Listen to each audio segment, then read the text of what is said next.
Let's talk about when to repot succulents. There's a number of factors to consider, but it's pretty simple and straightforward. So one of the first things that people will talk about is making sure you're repotting when your succulents are actively growing. Now, most of my succulents are grown indoors, so they don't go through a true dormancy.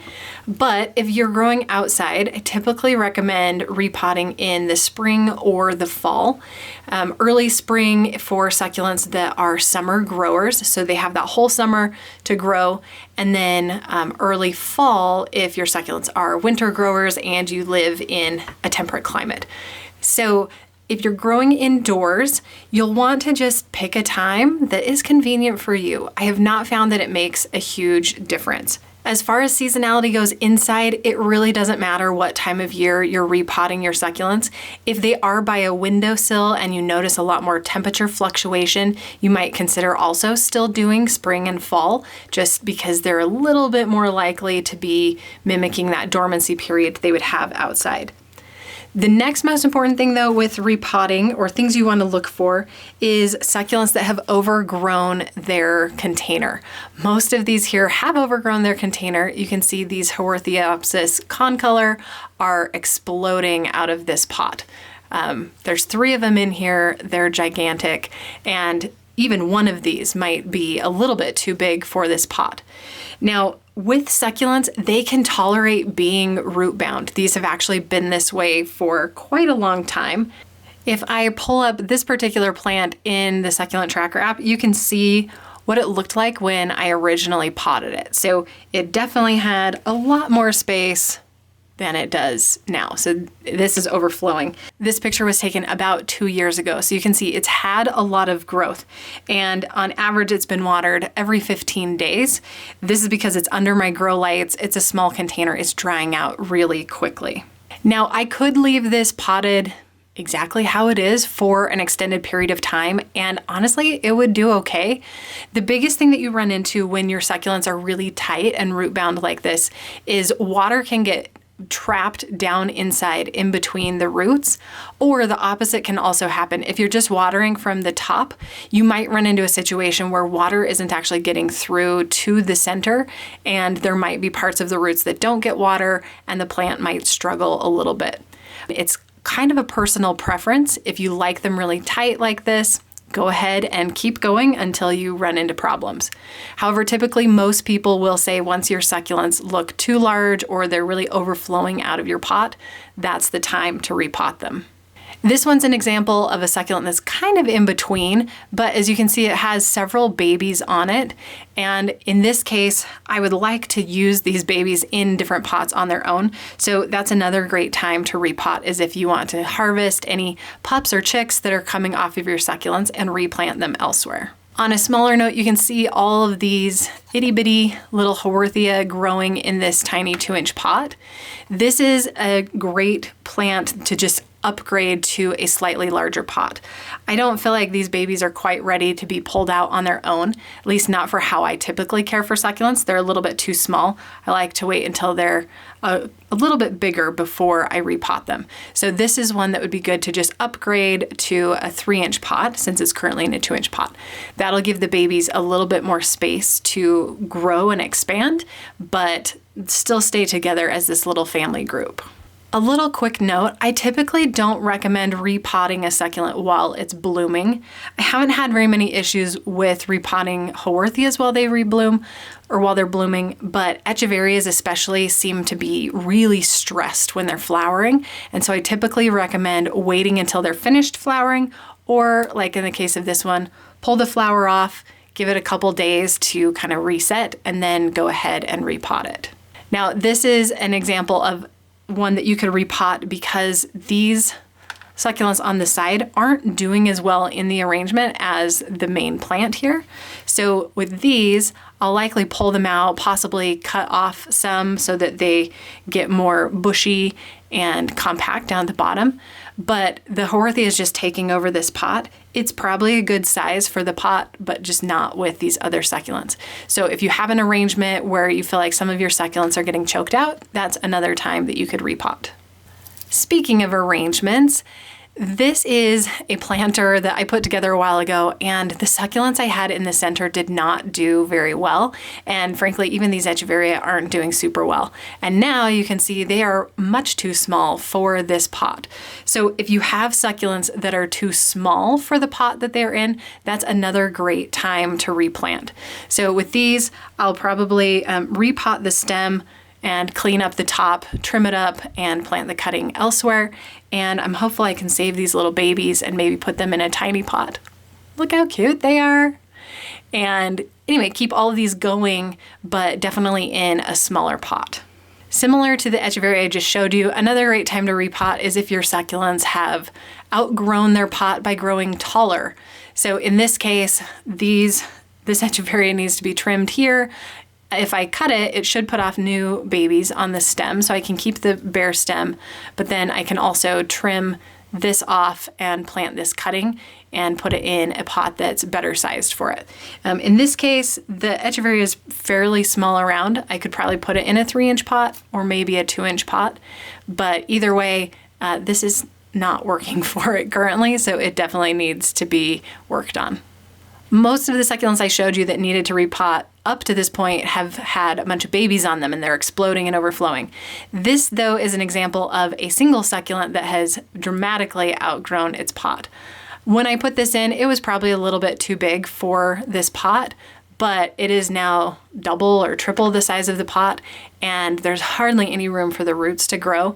It's starting to get a little bit of damage, and part of that could be just how I've been caring for it. But I think a big part of it is the pot is just too small, and so it's having a hard time growing more. If we take a look at this one in the Succulent Tracker app, you can see it has progressed quite a bit over time. So let's pull up, this is when it was first planted. And again, it was a little big for the pot that it's in, but you can see how it has this nice green, deep color. And then over time, it started to go a little bit more dark or gray and less vibrant. Part of that is the amount that I've been watering it, and part of it is the amount of light that it's getting. This is one that definitely needs to be repotted. You can see it's been in here for a little over 3 years. So it's really done quite well considering the pot is much too small for it. Now, the last thing I wanted to talk about is repotting when you first buy succulents. I personally prefer to repot succulents as soon as I buy them. A lot of times the soil that succulents are grown in a nursery is much more organic than what I typically grow in. And part of this is because in the nursery, it's climate controlled. They have very specific conditions where these plants grow. And because they're small, they usually want them to grow faster, and an organic soil is going to help with that. Once it gets to my house, I want it to be in a gritty mix so that I'm at less risk of overwatering it and having problems with rot. If you buy succulents from a big box store, you might actually find that your succulents could rot just within a couple days of purchasing them because they were overwatered at the store. I've had several people recommend to me that you wait a few days to repot just to help your succulents acclimate to your current climate. I really have not had issues with repotting right after purchasing. So it's up to you. You can wait a week or so to help them acclimate to your climate and where they're growing, or you can go ahead and repot right away and get them into whatever soil or medium you prefer to pot in. Now, with all that said, let's go ahead and repot this Gasteria little warty that's in a much too small pot. As long as my succulents don't have any signs of bugs, I will typically reuse the soil, which actually brings me to one other reason why you may want to repot your succulents is over time, especially after a couple of years, the soil is going to lose a lot of the nutrients that it had in it. But a great way to combat this is to also just fertilize. So if you don't want to repot your succulents, but you feel like they're not growing as well as they should, go ahead and fertilize to give them a little bit more nutrients, and that will help as well. So some people recommend repotting every 1 to 2 years in fresh soil. That way your succulents are getting additional nutrients. I have found that fertilizing works just as well for me, and using this organic mix, it doesn't have a lot of natural nutrients in it anyway, and so fertilizer tends to be the best option. So I'm going to dump out the excess soil, and not surprisingly, this is pretty attached to the inside of the pot. All right, so as you can see, this is very root bound, but as I pulled it, a lot of the roots ripped off here. So it's actually barely attached despite having that massive root system. So I'm gonna just squeeze those roots to get the excess soil off. And I'm actually gonna rip off some of these roots. Most of them, like I said, are kind of detached, but I do want it to have roots when I repot it. But that's one of the great things about succulents is they'll grow new roots if you rip them off. So not a ton of roots left on here. I'm gonna go ahead and put these roots I ripped off into my little trash bin. We're gonna put this into a bigger pot. All right, so I'm gonna put this in a 3-inch pot. It could probably use something a little bit larger, but I tend to like keeping my succulents fairly small, and I want to just gradually increase the size on this one. So I'm gonna go ahead and put it in this 3-inch pot. I'm gonna put a little bit of soil in the bottom, and then we'll put the succulent in here. I wanna make sure that the bottom of the plant or the bottom leaf comes above the rim of the pot. So I don't want this like buried really deep in the soil. So I'm just gonna hold it in place and then put the soil around it.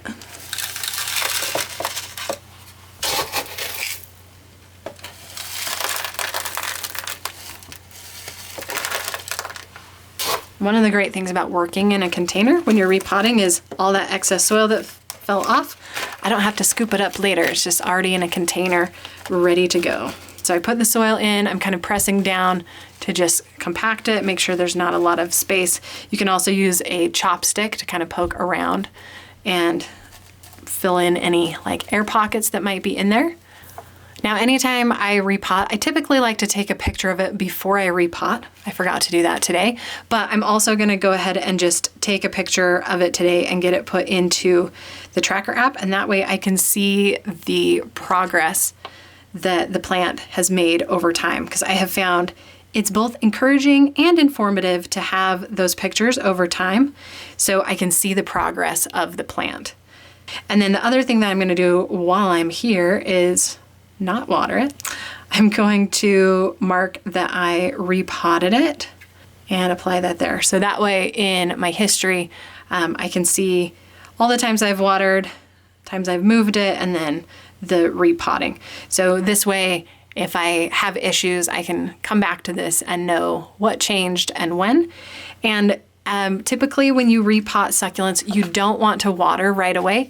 It's best to give them a day or two for those roots to heal and scab over, and then water after that. So I'll go ahead and put this one back on the plant shelf and water it in a day or two. As you can see, I have a lot of repotting to do in my garden. I have a lot of stuff that's overgrown and things that need attention. So over the next few weeks, I'm going to be repotting things, adding them to fresh pots, fresh soil. I'm also going to be fertilizing and reusing some of this old soil, doing a lot of pruning and chopping and dividing up babies. So stay tuned to see all of the action.